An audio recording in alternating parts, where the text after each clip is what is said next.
เดี๋ยวให้น้องเพิ่นซิมข้าวเฮาซื้อมาก่อนในห้างแซ่บๆพี่น้อยเนาะอาหารเคยกินบ่ยังก็อาหารเคยกินบ่โอ้อ้าวอาหารข้าวกล่องนี่นะเคยกินอยู่บ่ฟังนั้นเบิ่งก่อนโอ้เด้เนี่ยมาซิมเบิ่งนี่อ๋อมันแบบว่าข้าวกล่องพิเศษเด้ออันน้าบ่าวเอามาแต่ห้านนะเป็นหยังกันน่ะคือเปิดดีๆดีกว่าน่ะเปิดดีๆเปิดดีๆ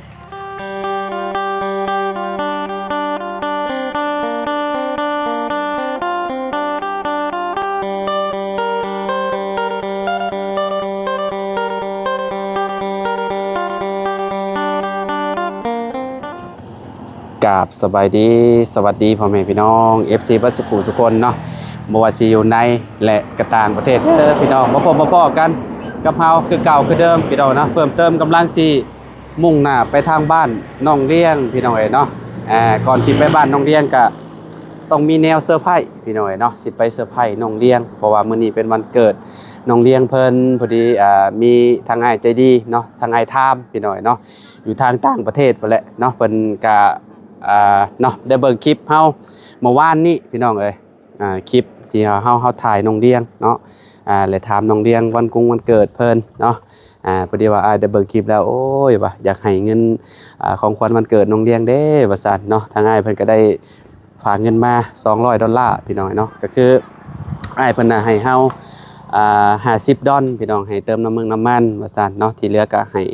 เป็นของขวัญน้องเลี้ยงเพิ่นเลยพี่น้องเอ้ยเนาะน้องเลี้ยงก็ได้อยู่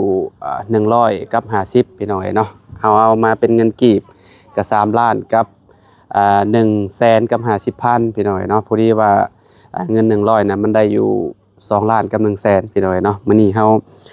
บ่ได้เอาไปให้ซื่อๆได้พี่น้องเอ้ยเนาะเซอร์ไพรส์มื้อนี้เนาะก็บ่ฮู้ว่าเพิ่นสิเป็นจังไดและจะว่าทำตาสิร่วงก็บ่จักพี่น้องเอ้ยเนาะเงิน3ล้านกับ150,000นี่อยู่นี่เลยเซอร์ไพรส์เซอร์ไพรส์แบบใส่กล่องข้าวแบบนี้เลยมีขนมน้ำพี่น้องเนาะโอ้โหปักละลายพี่น้องเนาะฮะงานเลี้ยงลูกคือลูกคือกำลังจัดกระปุ่นมาโดยให้บาบุญสลอนเป็นมือกล้องให้พี่น้องเนาะโอ้ทั้งอ้ายเพิ่นกะได้เบิ่งคลิปแล้วก็โอ้ยว่ากินฮอดลูกว่าซั่นเนาะก็เลยเห็นน้องเลี้ยงแหละก็สิรุ่นราวเขาเดียวกับลูกเราวะเนาะเพราะว่าทั้งอ้ายเพิ่นก็50ปลายๆเลยเนาะก่อนอื่นก็ขอบคุณทางอ้ายทามหลายๆเด้อที่ให้น้องเป็นสะพานบุญให้เนาะก็ขอให้อ้ายอยู่ดีมีแฮงบ่เจ็บบ่ให้ได้ความไข้บ่ให้มีปรารถนาสิ่งใดก็ขอให้ได้สิ่งนั้นเด้อนอนหลับให้ได้เงินหมื่นนอนตื่นให้ได้เงินแสนบ่ว่าอ้ายสิเฮ็ดธุรกิจหยังค้าขายหยังก็ขอให้เจริญในหน้าที่การงานตลอดปีและตลอดไปเนาะขอบคุณหลายๆที่ให้น้องเป็นสะพานบุญให้เนาะแล้วก็ขอบคุณ FC ทุกๆคนที่เป็นกำลังใจให้เด้อพี่น้องเด้อเนาะมื้อนี้ก็มาอวยพรวันเกิดน้องเลี้ยงนำกันเด้อพี่น้องเด้อเนาะยามค่ำๆเนาะเป่าคุ้งเป่าเค้กลุงเฮิมเฮ็ดกระปุ่นบ่ประมาณนี้แหละเนาะแต่ว่าเฮาสิไปเซอร์ไพรส์เพิ่นก่อนเนาะพี่น้องคลิปเป่าเค้กเดี๋ยวจังว่ากันอีกเทื่อนึงเนาะเอาเดินทางไปทางบ้านกระดับกันเลยพี่น้อยเนาะตอนนี้น้องๆเพิ่นน่าสิอยู่เฮือนบ่แหละเนาะโดยไปเบิ่งไปชมกันเนาะตอนนี้เฮาก็มาฮอดเฮือนฮอดซานน้องเลี้ยงแล้วพี่น้อยเนาะทางน้องเพิ่นกำลังเตรียมโตอยู่อาบน้ำอาบในพี่น้อยเนาะเดี๋ยวให้น้องเพิ่นอาบน้ำแล้วก่อนเดี๋ยวจังว่ากันเนาะอารมณ์ทางนี่ก่อนเนาะทางเบาดีคนก่อนเนาะมาถามความรู้สึกคนก่อนสบายดีสบายดีเนาะโอ้จริงๆเป็นไดล่ะดีแล้วเราว่าเป็นไข่เป็นยังโอ้จัดงานมันเกิดลูกสาวได้เหมือนนี่เนาะครั้งแรกได้นี่เนาะครั้งแรกเป็นได้ตื่นเต้นบ่พอฮะบ่เคยบ่พี่น้อยเนาะแม่โตว่ายังก็กินนี่ไผนอนบ่หลับแม่เจ้านอนบ่หลับตื่นเต้นลูกอย่าได้เฮือนมันแหละได้เฮือนตื่นเต้นแทนลูกสาวแม่ โดยป้อเพิ่นมาปรับตั้งแต่เช้าๆพ่อพี่น้องเอ้ยเนาะตอนนี้ก็เริ่มใกล้สิพอแล้วมั้งนี่เนาะใกล้แล้วเนาะมันเริ่มเพียงแล้วพี่น้องเอ้ยอ๋อสูงกะลีเนาะตู้เนาะอ๋อพี่น้องเอ้ยปรับถมลงมาแต่พูดเนาะปรับลงมาแบบสำคัญตัวนี้มันงามแต่แบบบ่มีบนเอาไปดินนี่เห็นบ่ แม่นนั่นแหละ ตัวแห้งแล้ว แม่น ยกรถด้ามมาถึกรถจกใส่รถด้ามถึกปรับซำนี้ก็ได้ แม่น นี่ระเบาะก็แห้งอยู่แล้วซั่น มื้อนี้ไปไสมา เฮาอยู่ข้างล่าง เจ้าเผาของงาน โดย ไผเผาจะตอนนี้เจ้ามา น้องเฮาสุกี้ สุกี้ โดย สุกี้เพิ่นเผาอยู่เนาะคะแนนว่าผู้ใดผู้หนึ่งมาก็คือแบบต้องมีผู้หนึ่งเผาอยู่พุ่นเนาะเพราะว่ามันโจรมันหลายพี่น้องก็เจ้าสิเข้าไปตอนใดก็ได้หั่นน่ะเนาะเพราะว่าของที่ว่าเขาเจ้าเอาไว้อยู่ในบ่อนโรงงานน่ะคือแบบของสำคัญน่ะนะเนาะแบบว่าอย่างเช่น แบบเป็นพวกอีหยังพวกพิมพ์อีหยังสักอย่างอะไรพี่น้องเอ้ยเนาะ จักแม่เรายังบะอยู่ด้าน2-4มันยังหมดนะ เป่าอยู่นี่แหละเค้กเนาะประมาณ 6-7 โมงหมดแล้วเนาะหากมืดเด้บ่มีนั่นโซลาร์เซลล์ที่ข่อยมอบให้แล้วเปิดแล้วแหละก็สิสว่างอยู่เนาะพุ่งฮอดจังโมงน่ะโซลาร์เซลล์อันนั้นน่ะ ฮอดประมาณขึ้นมาแดด สอดแจ้งเลยบ่มันได้ว่าแจ้งว่าครับแบบได้เศร้ามันเคยแบบเป็นมอด แม่นมันอัตโนมัติเด้มันปิดเอาเอง โดนปิดเอง 6 โมงแล้วมันก็ปิด ตอนค่ำนี่มันก็เปิดเอง6 โมง แม่น มันกระดับ6 โมงเช้า เพิ่นตั้งเวลาไว้ออโต้นะว่าง่ายๆพี่น้อยเนาะเวลาค่ำประมาณ 6 โมงน่ะสลัวแล้วมันก็สิเปิดเองเลยคงจริงๆก็เปิดเองบ่แต่จริงขาดอยู่ซะเนาะเขา พี่น้อยเนาะ เขาบ่มีบ่มีรถเลย หาบ่อนจอดรถยากแล้วเพราะว่าช่วงเพิ่นปรับเพื่อนแล้วเด้บ้านนี้เอาขึ้นจอดก็ยากแล้วบ้านนี้ แล้วนี่ให้เขาปรับทางนี่ขึ้นรถขึ้นปะอีนั่นเลยปรับให้กระเจ้าปรับมองหันเนาะปรับมองหันแล้วก็เอารถขึ้นไปพุ่นพี่น้อยรถขึ้นไปจอดอยู่เทิงพุ่นทั้งอันนั้นเราเอามาแอมเด้อบ่ผักกาดจาดแล้วว่าเราอันนั้นไปเอาแล้วบ่แต่ข้ามไปเอารถแล้วไปคนเอารถเนาะทางเฮาบ่ยากดอกเขาซื้อมาให้แหละคันว่าเรืออยู่ทางนั้นแล้วก็เอามาใส่เลยพี่น้องเอ้ยบ่มีแล้วซื้อมีแล้วบ่บ่มีเราเอามาแอมเพื่อนกระต๊อบน้อยแล้วเอ้าเศร้าแล้วบ่หรือว่าจังไดพอแล้วบ่ย่างไปเบิ่งก่อนเล็กน้อยพี่น้องเอ้ยเนาะเดี๋ยวมาเด้อบ่าวดีเด้อ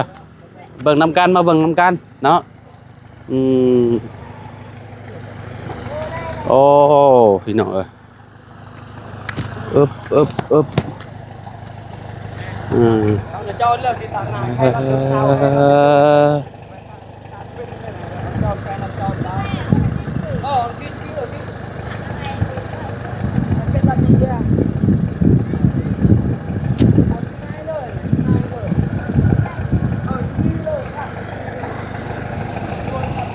มันก็สิเติบหนึ่งอยู่พี่น้องเอ้ยเนาะ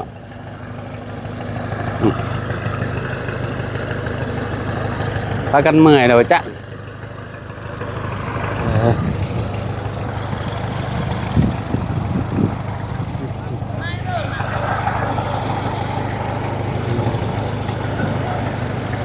พักผ่อนพี่น้องเอ้ยพากันเฮ็ดแต่7-8 โมงพวกจนฮอด4 โมง 5 โมงพี่น้องเอ้ยเนาะโอ้พอมาปรับแล้วมันก็ถือว่ากว้างอยู่พี่น้องเอ้ยเนาะคันว่ามันมองนี่มันเพียงพระเจ้าก็สิบ่ปรับยากปานใดเนาะเพราะว่าตอนที่เฮาถ่ายคลิปแรกๆน่ะคือสิเห็นอยู่เนาะแต่ละคน FC เนาะเพราะว่ามันโนนแบบนั้นเลยพี่น้องเนาะโนนแฮงเป็นดันนี่ลงไปพูดดันลงไปเนาะแต่ตอนนี้ก็ยังบ่ปานใดพี่น้องเนาะต้องปรับอีกในระดับหนึงโอ ปรับอีก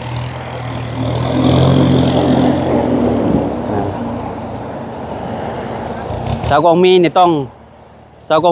งแปลงทางขึ้นเฮือนแล้วบาดนี่เนาะต้องแปลงทางขึ้นทางนั่นบ่เจ้าวะฮะ บ่อนเข้าแม่อยู่ชื่อไปพุ่นทาง เนาะบอนแม่เจ้าบ่ แม่น แต่ก็ลงหันเนาะอืม บ้านรถนั่นก็ได้นะ อืมเวลารถทีมงานมาพี่น้องแล้วสิได้ขึ้นจอดไว้อยู่พุ่นเนาะ ปั๊บลงมาเลย คือว่ามองนี่ก็เจ้าฟังสายเคเบิลบ่เจ้าฟังอยู่มองได้ล่ะ มันลึกหรือว่าผมฟัง จักแลมันก็สิลงไปแบบไอ้นี่แหละพี่น้องเอ้ยเนาะอยู่ทางนี้ก็น่าสิแบบบ่เลิกปานใดลงไปพุ่นน่ะสิเลิกอันน่ะตามมันนั่นไป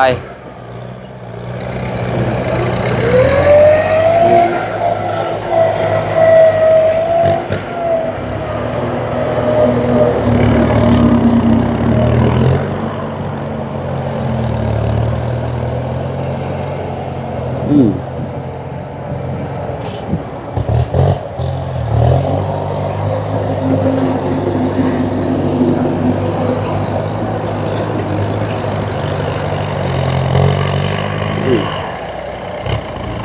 แดดนอนมันนี่คืออยู่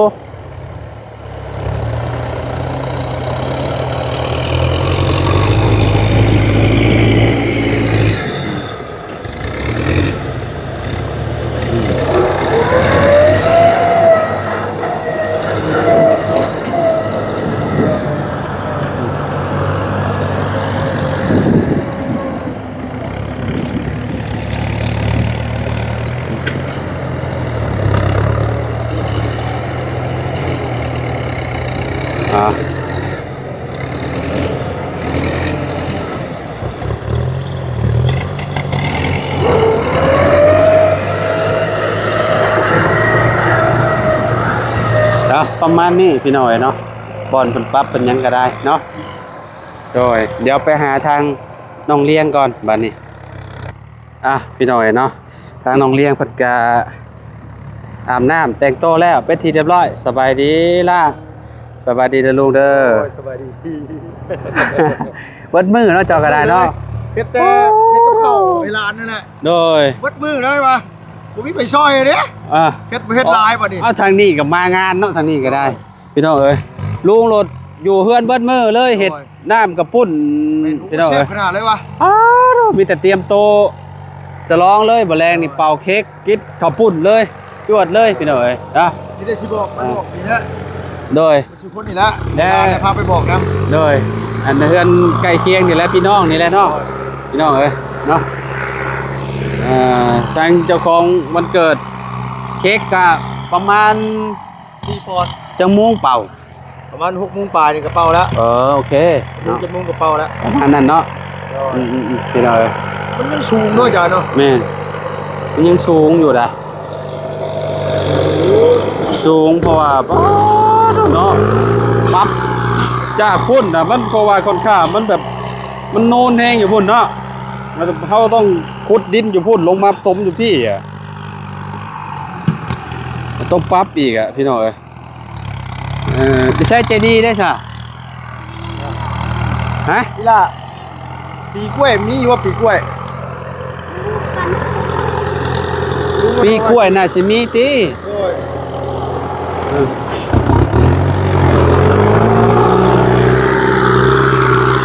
พี่น้องเอ้ยเนาะ ปีกล้วยมาว่าเฮ็ดเรื่องกับปีกล้วยเด้อ ปีกล้วยเอามาเฮ็ดเมียกับปุ้นคันนั้นคือเมื่อยแหละยาแล้วบ่น่ะหรือว่าแนวใดผมคิดว่ายาแล้วลุงเอ้ย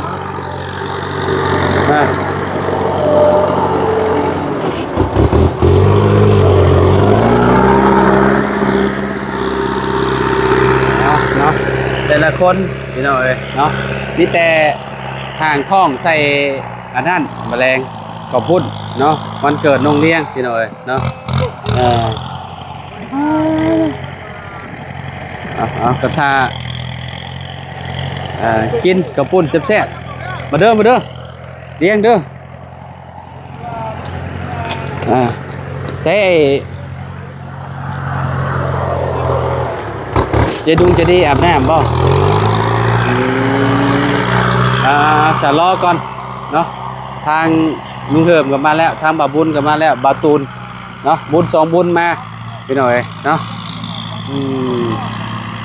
รอก่อนจ้ะพี่น้อยเนาะเดี๋ยวให้น้องเพิ่นซิม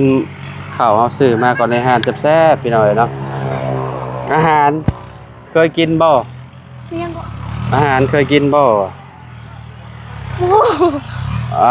อาหารข้าวกล่องนี่นะเคยกินอยู่บ่กองนั้นเบิ่งก่อนหมู เด้เนี่ยมาซิมเบิ่งนี่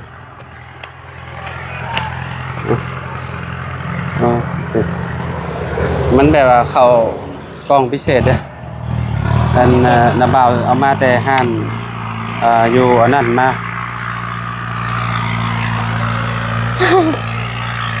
นะเป็นหยังกันน่ะคือเปิดดีๆดีกว่าน่ะเปิดดีโอ้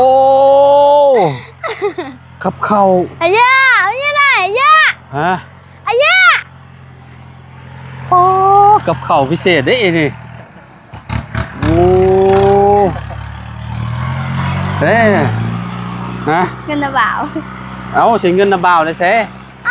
เงินน่ะบ่าวเนาะบ่ได้แม่นเงินข้อยเงินเจ้าแหละจะเปิดมากับเงินเจ้าแหละเงินข่อยบ่ได้ใส่ดิฮะข่อยบ่ได้ใส่นี่เอากับเงินเจ้า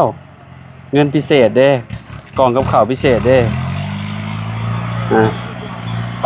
อันนับบ้างดูเท่าไหร่นับเบอร์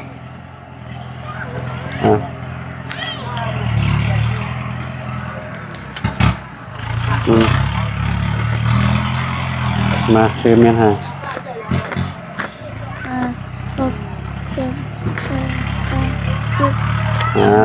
1 ล้าน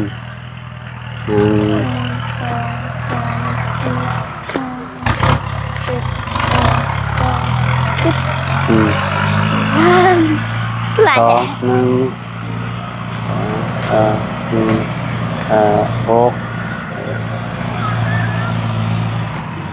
เท่าไร3 ล้านอันนี้เท่าไรเนี่ย3 ล้าน150,000 100,000กับ50,000เป็นเงินเจ้าเด้อพอดีว่าทางไอไทม์เนาะเพิ่นเบิ่งคลิปเมื่อวานนี่แหละที่เฮาลมกันอยู่งานว่าวันเกิดเจ้าว่าซั่นวันเกิดน้องลาน้องเลี้ยงเนาะเพิ่นก็อายุพ่อเจ้าอายุเท่าใดประมาณ40ปลายบ่40ปลายก็สิสูสีกันนั่นแหละเนาะพ่อเจ้ากับเราก็คือแบบเราเบิ่งคลิปแล้วก็โอ้กินฮอดลูกว่าซั่นเนาะก็เลยฝากเงินมาให้เป็นของขวัญวันเกิดให้น้องเลี้ยงเนาะเพิ่นก็ซื้อไทม์เด้อเนาะมีแต่ฝากน้องเลี้ยงขอบให้เจ้าห้องพ่อแหละเนาะห้องเพิ่นพ่อเนาะมีแต่ฝากน้องเลี้ยงขอบคุณทางขอไทม์เพิ่นแน่เนาะอวยพรอวยไสให้เพิ่นแน่โดยขอบคุณพอทามที่ให้เงินวันเกิดของลูกขอสุขภาพแข็งแรงความเจ็บได้ความใครยังมีขอให้นอนหลับได้เงินหมื่นตื่นมาขอให้ได้เงินแสนปรารถนาสิ่งใดขอให้ได้สิ่งนั้นเฮ็ดธุรกิจอีหยังขอให้มุ่งมั่นขอให้ประสบความสำเร็จขอให้ครอบครัวมีแต่ความสุขความเจริญสาธุเป็นไงถึงเซอร์ไพรส์ดีใจป่ะโอ้ครั้งแรกในชีวิตจะได้หาเงินหลายปานนี้เนาะโอ้มื้อนั้นได้หลายกว่านี้ติโอ้เก็บเมียนเนาะเก็บสะสมเมียนเผื่อในอนาคตว่าน้องเพิ่นอยากได้เฮือนได้ซ่านพี่หน่อยเนาะเก็บเมียนได้หลายเด้อตอนนี้ก็ได้หลายเติบแล้วได้พี่น้องเอ้ยเนาะคันว่าน้องเพิ่นซื้อสูงซื้อเซาก็ได้หลายต้นเติบแล้วเนาะสมมุติว่าอีหล่าเฮ็ดเฮือนสิเฮ็ดจักต้นน่ะเรียกเฮาสิเฮ็ดจักต้น9ก็มีก็ได้9บ่ก็ได้เนาะเฮ็ดเฮือนใหม่ล่ะว่าเอาเป็นเฮือนใหม่คือหยังก็ได้ฮะเฮือนก่อจังได้เฮือนก่อคือกันโอ้ต้องใส่งบหลายเลยพี่น้องเอ้ยเนาะ ใช้สมุนว่าจะเห็ดอยู่มองหน้าบานมองนี่เลย มองบนกกอันนั้น อยู่เทิงพุ่น แม่น อ๋อต้องได้ปรับลายผสมควรเด้พี่น้อยเนาะขนาดของเซาของมียังปรับได้ลายหนึ่งพี่น้อยเนาะปรับนี่เบิดมือเลย ยังบ่ได้เหรอว่านี่หรือว่าได้แหละยังอยู่เนาะ นี่ผมคิดอยู่ อืม ยันลงเอามาขอใส่ก่อนก่อน แม้แหละต้องใส่ท่อก่อน มันต้องมีท่อใช่ไหมแต่เจ้าบ่ใส่ท่อนะมันบ่เอาเมียน ให้นะว่า เอาเมียนเอาเมียน ให้นะ เออเมียนไว้เพิ่นเอาให้ระบาวแล้วเธอเมียนเอาไว้เลี้ยงเก็บเมียนก่อน บ่ เอาไว้อย่าว่ายาก มารถ เมียน หายแล้ว เอาจับ จะให้นะว่า บ่เป็นหยังกับ ซื้อเป๊ปซี่ขึ้นมา เอาจังได้ก็ขอบคุณทางไอ้ทามได้หลายเด้อที่ให้เราเป็นสะพานบุญให้เราก็ขอให้อยู่ดีมีแฮงความเจ็บหมอยได้ความไข้บ่ให้มีปรารถนาสิ่งใดก็ขอให้ได้สิ่งนั้นเด้อนอนหลับให้ได้เงินหมื่นนอนตื่นให้ได้เงินแสนว่าเจ้าจะเฮ็ดธุรกิจหยังค้าขายหยังก็ขอให้เจริญในหน้าที่การงานตลอดปีและตลอดไปเนาะขอบคุณหลายๆเนาะที่ให้ของขวัญวันเกิดทางน้องเลี้ยงเพิ่นเนาะน้องเลี้ยงก็ดีใจแฮงเนาะครั้งแรกในชีวิตเนาะที่จัดงานวันเกิดน้องเลี้ยงเนาะสุขสันต์วันเกิดเนาะ Happy Birthday น้องเลี้ยงครบ13 ปีเต็มพี่น้อยเนาะขอให้สุขภาพร่างกายแข็งแรงเป็นผู้ฮู้ผู้ดีเนาะของพ่อเด้อหล่าเด้อของพ่อตู้แม่ตู้เนาะแบบเวลาเพิ่นบอกก็อย่าไปเถียงเพิ่นเนาะไปฟังความเพิ่นนั่นแหละเนาะเพิ่นบอกหยังก็เชื่อฟังนั่นแหละเนาะเฮาสิได้ดีเนาะถ้าเฮาแบบก็คือแบบเพิ่นบ่ไปเถียงผู้ใหญ่นะเว้าง่ายๆเนาะเถียงเพิ่นอยู่บ่เวลาเพิ่นบอกหยังก็ฟังความเพิ่นแหละเพิ่นบอกให้ไปโรงเรียนก็ไปเฮ็ดเวลาเฮ็ดเวียกเฮ็ดงานเพิ่นไปเสียหญ้าซอยน้าสาวแน่ก็ต้องไปหั่นน่ะเนาะบอกฟังความพี่น้องเอ้ยเนาะก็สิได้ดีเนาะคนเฮานะเนาะเอาก็สิประมาณนี้แหละจังได๋ก็ขอขอบคุณ FC ทุกๆคนเนาะที่ติดตามและเป็นกำลังใจให้เด้อพี่น้องเด้อเอาสำหรับคลิปนี้เอากับน้องเลี้ยงขอตัวแล้วพี่น้องสบายดีพอกันใหม่เนาะโดย